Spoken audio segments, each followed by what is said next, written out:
Welcome to the Voices of the Learning Network podcast. Hello, this is your host today, Bill Badham. And in this episode, I'm joined by Harry Patience Davies, a storytelling coach and facilitator.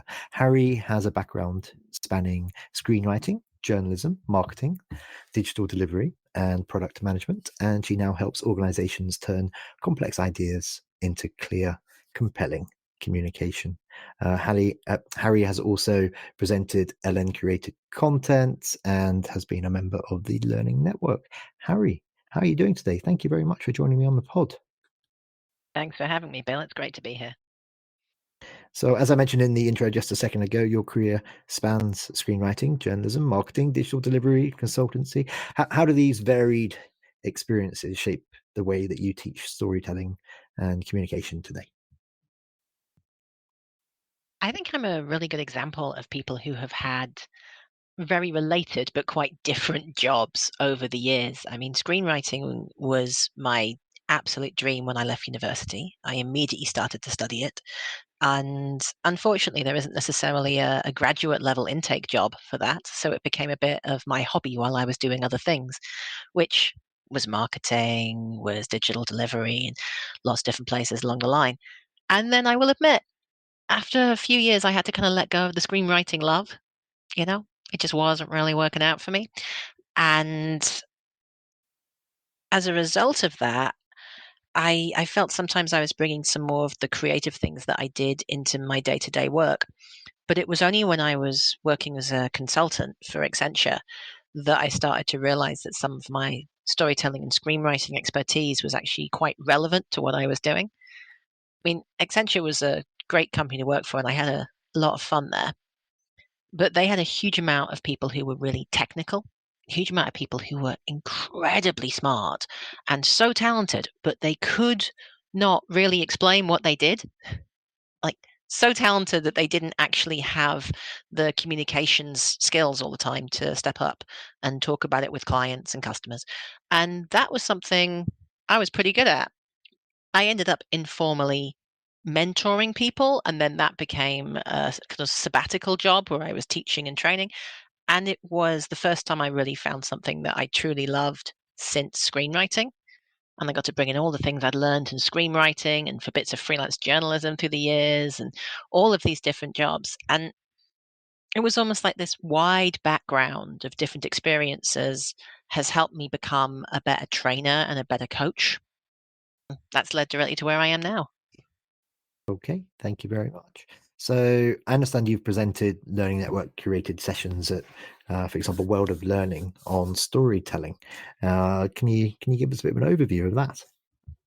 Oh, yes. In October 2024, I was at World of Learning on the Learning Network stage for my talk, Lego and Loglines, where I used a couple of examples of ways that Lego are used for training and facilitation, and a personal example of how I use loglines, which is part of screenwriting. You have to have a logline if you want to sell a script to Hollywood, and kind of pulled that together. And that was a speech that I wrote for the stage for Learning Network at World of Learning. And it was awesome. I have to say, one of my best experiences public speaking. And not to be all boastful, but it was standing room only at the stage. And so many brilliant people came up and talked to me afterwards. It was really my first really positive experience at one of those exhibition conferences. So often I would go there and I would leave with like a couple of tins of mints and a chocolate bar and feeling like I was completely out of place. But I think taking the opportunity to be on the Learning Network stage at World of Learning, so many wonderful people, so many great ideas. And I got to talk about Lego, which is one of my favorite things. I love a bit of Lego. I could have a whole conversation with you about Lego, but we're not going to. Instead, I want to ask you about you identify as an E-shaped person with generalist capability and deep expertise in storytelling, facilitation, and innovation. What does being E-shaped mean in practice?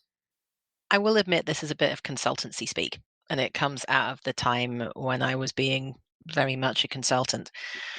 We used to talk then about T-shaped people who had a wide general knowledge, but one area of specialism, or sometimes they were just, I think we used L-shaped, which doesn't actually make sense because it should have been just a line as opposed to anything else. But I've always been somebody who picks up a lot of different knowledge, a lot of different expertise. I've got, I'm lucky enough to have a very good memory, which has helped me pull together loads of different parts of information. But I will admit, I have a few hyper obsessions. And one of my hyper obsessions is storytelling. Another one is Lego. A third one up there is design thinking and workshops, helping people come up with new ideas. And the first time I ever had an opportunity to do all of those three things in one job was as a consultant. But I will admit, when I launched my training and coaching business, I didn't want to let go of any of them. I don't want to have the same day every day. So I'm a bit of a patchwork person these days.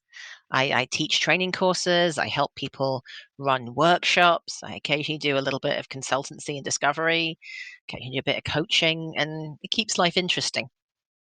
I love that. Thank you very much. You work across many different sectors: law, finance, tech, healthcare, engineering, as are just some. How do you adapt your approach to suit different organizational cultures? Or I guess another way of asking that question is, what changes, Harry, and what stays the same? I don't think there's ever a one size fits all kind of approach that could ever fit everybody. But I will admit that when it comes to storytelling and presentation skills, the courses that I teach, the courses that I've written and have created, they probably only change about 10% from customer to customer, from industry to industry. And that's mostly about the examples.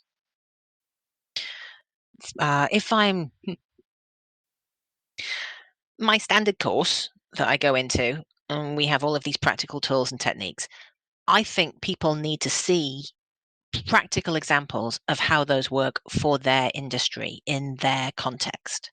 So within law, there's an awful lot of stuff around summarization and being able to explain things really clearly using appropriate language.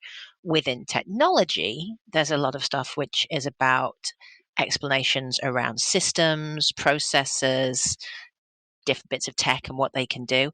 It's the same activity to simplify that language, to make sure you've got the clarity of communication around it, but it's with different examples and a slightly different outcome.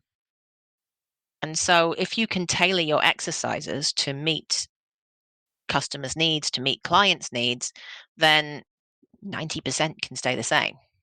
You also support organizations, Harry, undergoing transformational change. Tell us a bit more about how storytelling and facilitation help teams navigate those transitions more effectively.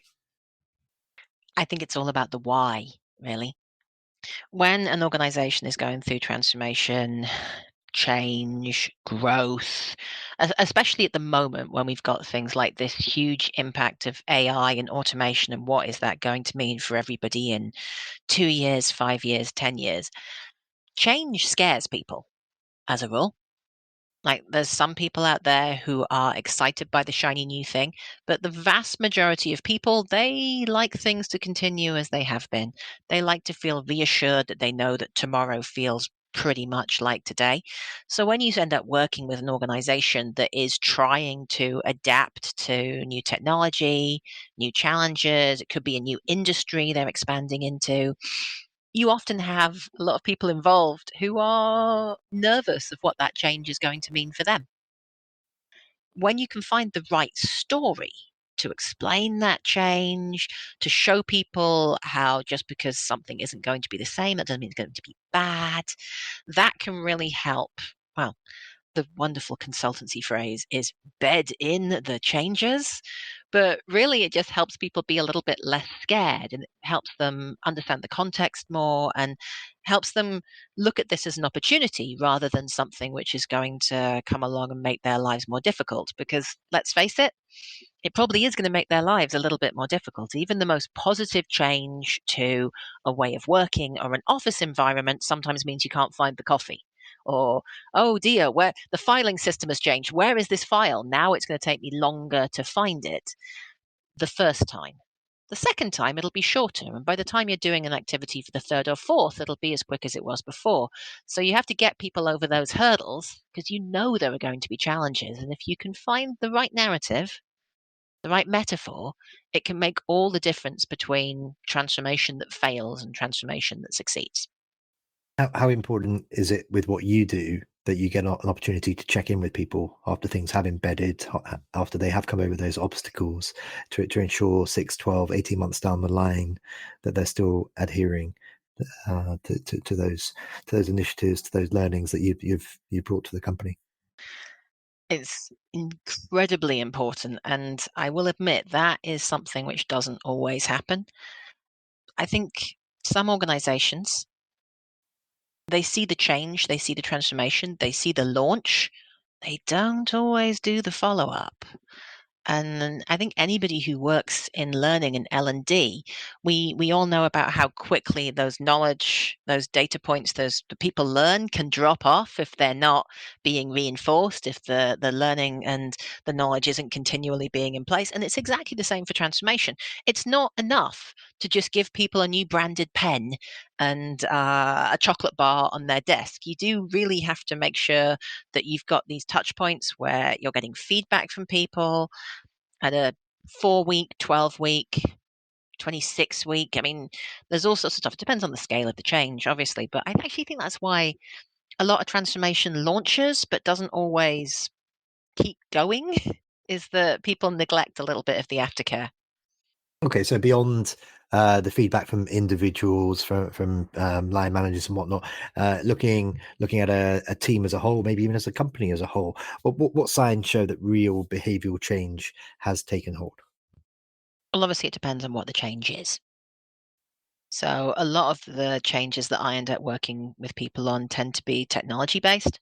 So it can be about the number of people who are using the new system, the confidence level of people in using the new system. And sometimes you can get that from an automated metric, like how many people are logging on.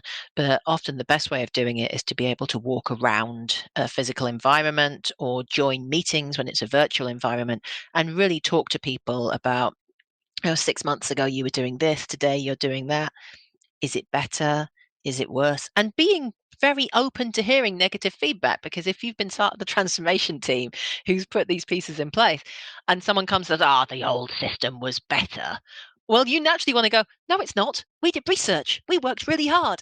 But you have to be willing to listen with a neutral and friendly point of view and to be able to put yourself empathically in somebody else's shoes. And that can be really hard because we all want to be told we've done a good job. We all want to be patted on the head and told, everything's great, everything works. And the world is very rarely that simple. And you can't please all of the people all of the time.